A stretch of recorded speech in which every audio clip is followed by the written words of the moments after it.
circus.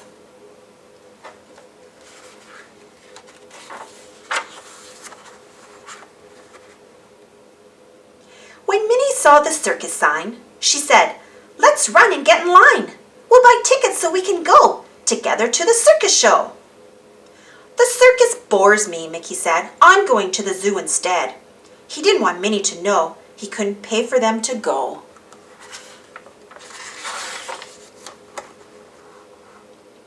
Next morning, Mickey raced to ask if he could do some circus task. "I want to earn enough to pay for tickets to the show today." The man gave Mickey lots of grapes to feed the monkeys and the apes. When he had no more grapes to feed, he said, "A nap is what I need."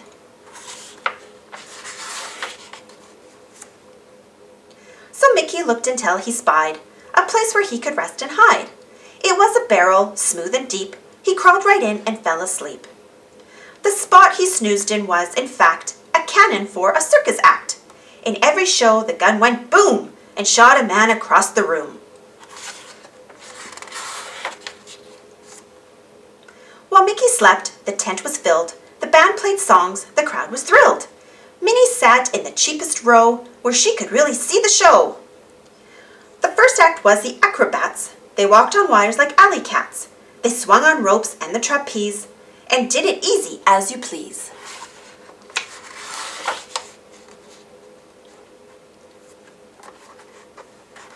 Then a man with baggy pants did some tricks with elephants. They climbed each other for a while, but finally tumbled in a pile. Minnie gasped. You couldn't blame her when she saw the lion tamer. He pushed aside the lion's claws and stuck his head inside its jaws.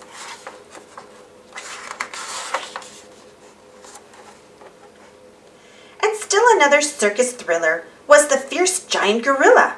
He stood up on an orange crate and squeezed his tire to a figure 8. Next came a very big event, Dumbo the flying elephant. He used his ears to fly and glide and sometimes gave the clowns a ride.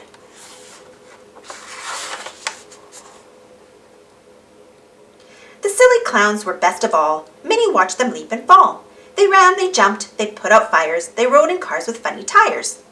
One clown wore a fluffy wig and led a tiny dancing pig.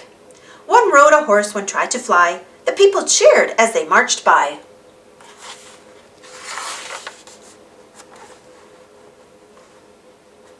From the ring came the trumpet's blare. The sound of drums echoed in the air. Minnie heard the ringmaster call, "Now meet the human cannonball!" The man felt Mickey with his shoe, and so he shouted to his crew. "Blast the cannon," he told the men, "then I'll get back inside again." The cannon flashed and then went boom! A mighty rumble filled the room. The crowd rose with a happy shout as Mickey Mouse came flying out. Poor Minnie gave a startled cry. "That's my Mickey flying by!" He roared past like a circling bat and landed on an acrobat. Zooming at that dizzy height gave Mickey Mouse a nasty fright. He grabbed the pole and loudly said, "I wish that I were home in bed."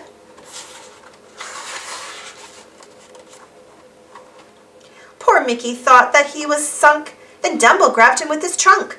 Dumbo said, "You need not fear. I'll fly you gently down from here."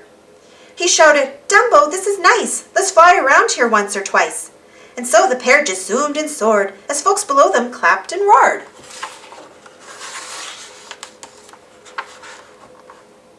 The crowd was waving from the stands, and Mickey waved back with both hands. What happened then is sad to tell. Mickey lost his grip and fell. But Mickey's fall ended in a splash. The seal tank saved him from a crash. He hit the water with a slap, and all the seals sat up to clap.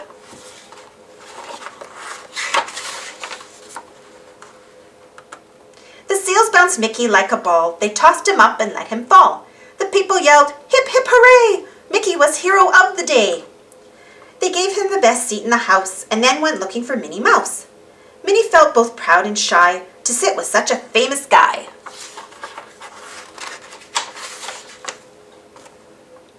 The owner said, "Thanks to your skill, you gave the crowd its biggest thrill." He brought them peanuts and balloons. The circus band played happy tunes. Then Minnie said, "You were so wise to give me such a grand surprise. Admit you planned it all the while. He turned his head to hide a smile. How many of these circus words do you know?